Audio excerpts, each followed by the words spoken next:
Welcome back to the Half a Day Show. I'm your host, Jay Half a Day, the flyest man on the internet, and this is the lunch break. Is this camera on me? I hope so. Nah, can't start this episode off without the shades because I gotta block out the haters. Hold up. If you don't watch any other episode, watch this one because this one is about politics, and I'm about to put y'all on game. If you're a Democrat, if you're a Republican, if you're somewhere out there in the void, just vibing under tyranny, this episode's for you. So, topics that we're going to cover. The executive order barrage and onslaught from Trump. Democratic strategy and messaging. Government overreach. National security issues. I'll leave that off for another video. I had the toothbrush framework, which is something that I developed in my master's class. Tariffs. And that's it. I think that was 5 topics.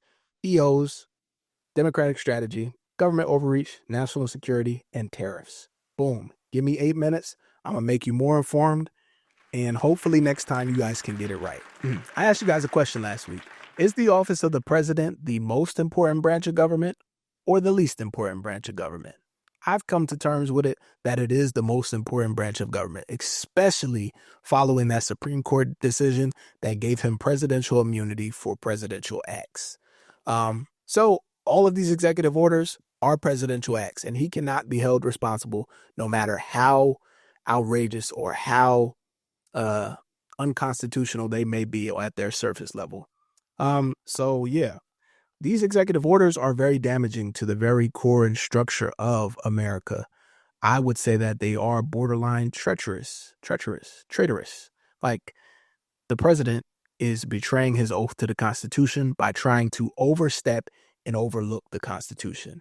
The federal pause on funding, the end to birthright citizenship, the expansion of powers for a non-elected government official, Elon Musk, or a special government official is what they're calling him, like the appointment of DOGE, the inception of DOGE.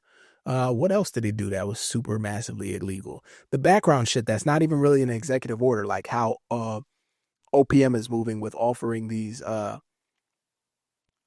temporary hiring freezes and like basically asking people to quit their jobs and trying to backdoor them without paying them.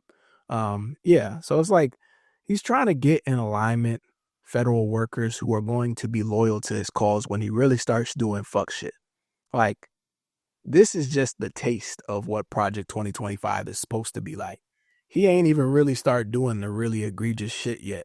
By the time this probably comes out, the Department of Education will probably be gone. By the time this comes out, there might be an internment camp in America at that point. Are already shipping people off to Guantanamo Bay, and he's in talks with the president of El Salvador to ship off American citizens, even if they're in prison, American citizens to another country to serve out their prison sentence. Food for thought. We'll come back to that in another episode. But I just wanted to say that these EOs are unconstitutional and they go against his oath. And they're coming directly from Russia, in my opinion.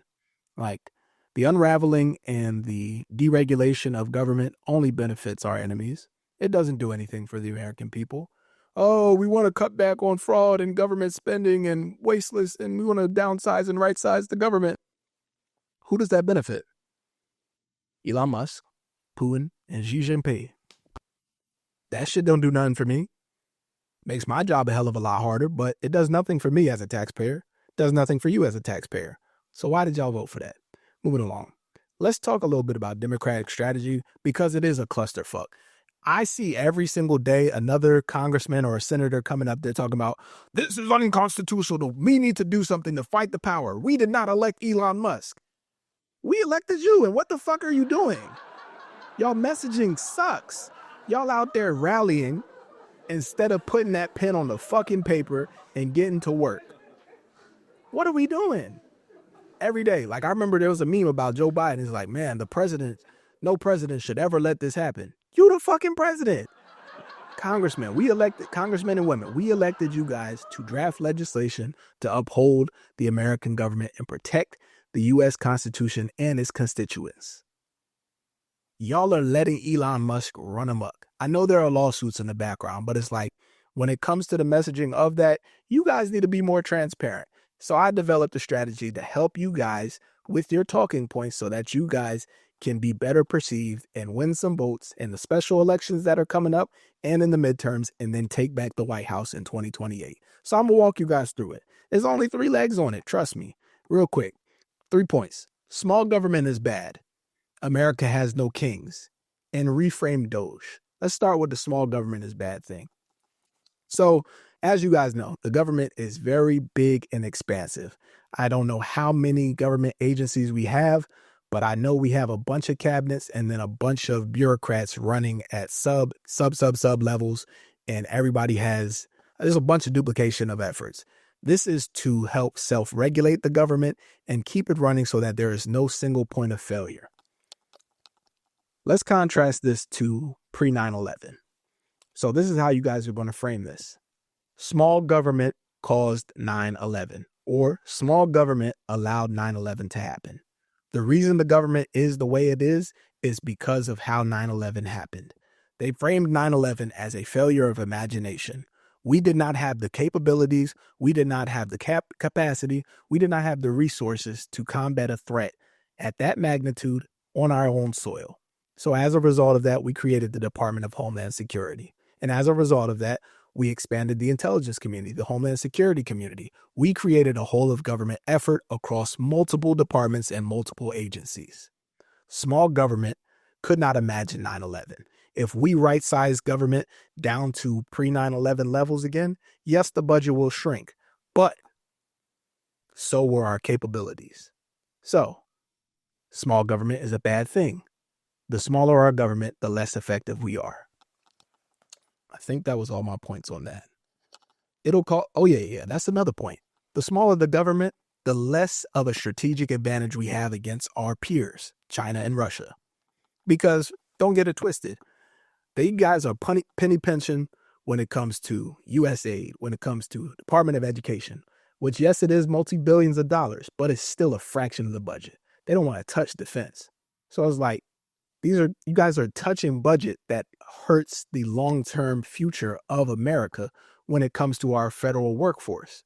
You guys are cutting programs and cutting jobs and not allowing junior and intermediate professionals to advance in their careers. You're squashing talent and preventing us from having a workforce that is competent enough to compete with China and Russia in the long term. On top of that, you guys are cutting budget for the NIH. You're cutting budget for a bunch of other federal projects that help us with funding students that are going to be the workforce of the future. You cut the legs out from the bottom of us, which is the future, which is our children and our students. We won't have anybody to develop and to govern and to run and to legislate our country in the next 10, 20, 30 years. Small government is bad. Moving along. America has no kings. You guys are saying that nobody elected Elon. You guys are trying to push it that Trump isn't really the president and that Elon is the real one pulling the strings. Yes, that is correct. But you guys need to find something that sticks a little bit better. America has no kings. Put it on a t-shirt. Put it on a hat. What is it? A-N-K. Ink. Something like that. You know what I'm saying? Figure it out. But it's like you got to find something that sticks when it comes to language. MAGA and them targeted DEI. They targeted woke. They targeted leftism. They targeted all of these things that were critical to liberalism and leftist ideology and left you guys with nothing left to stand on. On top of that, you guys moved more to the middle. So now you guys really don't believe anything because you guys are trying to serve two masters, the corporate donors and the American people. Pick the American people. And to the corporate donors, you guys need to get behind it. I know not all of you guys are evil like that. Yes, y'all hoarded immense amounts of wealth, but y'all just willing to let America crumble under one person's thumb, maybe 3? Y'all got money too. Pull it together and pick a candidate and prop them up. Fight for the American people. We are not a monarchy, and we will not allow unelected bureaucrats. You can't even call them a fucking bureaucrat. We will not allow unelected foreign citizens. He's not American. You know what I'm saying? Stress that shit. He's not even American. He don't even go here. And y'all gonna let him run the show? No, absolutely not. The next thing and the last thing with democratic messaging is that you guys actually have to rephrase and reframe your approach when it comes to DOGE. DOGE is not a bad thing on paper. Government efficiency is a good thing. We want the government to be more efficient. However, do it the right way. Do it through the legal channels. Make sure DOGE becomes an official department or becomes an official office. That way it's bound to the laws that you guys legislated in the past. And if he's not in cooperation with that, he has to come and testify before you. Government efficiency is good. Subpoint 2 under that. You guys are penny pinching everything else. Tell them to audit the Department of Defense. And let's see how effective DOGE is then. We got to move along because we got a few other topics on that. But I think it covers government overreach and a bunch of other things. So we'll condense that down and we'll talk about national security issues. I think it was released on Twitter, the identities of the 7 junior engineers that are working under Elon Musk within DOGE to audit the government. None of these kids are cleared. None of these kids have any experience within the government. Yes, they may be brilliant. Yes, they may be smart at coding and shit like that, but it is a obvious national security threat to have uncleared individuals with no background checks, with no government experience, managing the sensitive and personal information of American citizens. That's the message. Hello? Are you guys listening? You know what I'm saying? And the fact that Republicans aren't concerned about it, it's showing something more nefarious behind the scenes. Get your ass in the game, Democrats. Next week, I'll save it. I got to do a whole long episode on this. But the bottom line is that the Republican Party is compromised. And there's a lot of people within the Republican Party that want the sanctity of that party back. I don't have a problem with Republicans at their face. You know what I'm saying? I do believe that American democracy is at its best when we do have conflicting or competing interests, as long as both interests are trying to work for the American people. If you're not doing that, get the hell out of politics, because there's a lot of selfish people in politics that are moving on the interests of other countries, Russia, Israel, China. We got politicians moving on behalf of the stock market, Nancy Pelosi. It's like shit like that. You guys are corrupt, and the American people are fed up with it on both sides. I just think that one side got it wrong. So there is space, and you guys need to continue to make space for Republicans that may have just got it wrong. Seriously. Don't sacrifice them or don't close the door on them, but you need to make space for people that want to come back. That's my final message. And this has been an episode of The Lunch Break. I'll see you guys tomorrow.